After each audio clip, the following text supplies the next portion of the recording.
The main event for this Saturday's UFC 300 is Alex Pereira versus Jamahal, and I'm not gonna lie that this fight is gonna have me at the edge of my seat. I'm not gonna sugarcoat it, and I'll be nervously glued to every moment until we see the climax, because I arguably like both of these fighters. I like Alex, I like the grunting, I like how he fights, I like the entire meme behind him, and I like Jamahal, man. I like when the dude gets mad and he has a fun fighting style. And man, after a long time of considering who's gonna win this fight, it's still hard for me to pick a fighter who's gonna win this fight, because Jamahal is a fighter who likes to switch stances, but he usually stays in southpaw. And we do know that Alex is gonna be chopping on those legs, making it much worse for Jamal. However, Jamal is going to look for that knockout the entire fight. I mean, that dude throws that scary 1-2 the entire fight. So, however, Jamal does overextend time after time, and this will leave him open for that left hook from Alex. And we've seen recently that Alex can take a shot better at 205 than he did at 185, since he's not killing himself to make the weight anymore. Jan and Yuri landed some clean shots and Alex was still there, so I feel pretty confident in Alex's chin.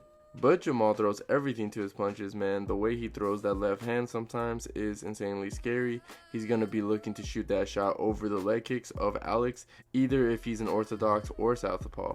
Because if Hill is an orthodox, then his outside of his leg is going to get damaged, and if it's in southpaw, the inside of his legs are going to get damaged. But in the same time, the scary thing about Jamal, from what I've seen, is that he's a little bit tanky. I've seen people land on him clean, and he still continues to throw volume, throwing combinations. We've seen Thiago Santos and Glover.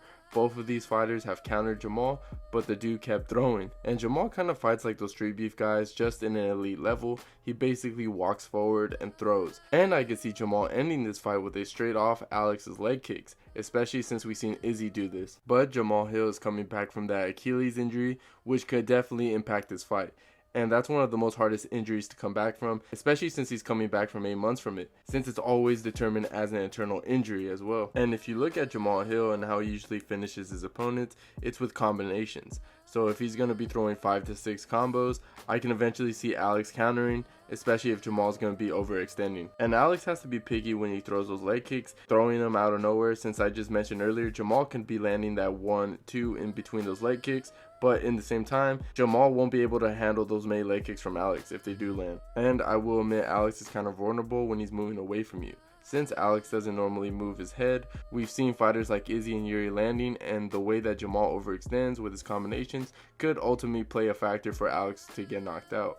But in the same time, I just think that Jamahal is more open to get hit than Alex, and I think Alex is going to find out when to land that left hook in this fight, and I ultimately see Alex winning by TKO in the second round. I think the leg kicks and the left hook will play a huge factor to ending this fight. And if Alex wins this fight, I think we're near the end of his title reign, since his next opponent will most likely be Magomed Ankalaev, and if the rumors are true, then he will be competing at UFC 301, and I do believe that he's going to lose that fight decisively, since Magomed is great everywhere, and I think he will get overwhelmed, especially since it's going to be back-to-back. I do believe this fight that he's currently having is going to be a back-and-forth war, but I guess time will tell, right?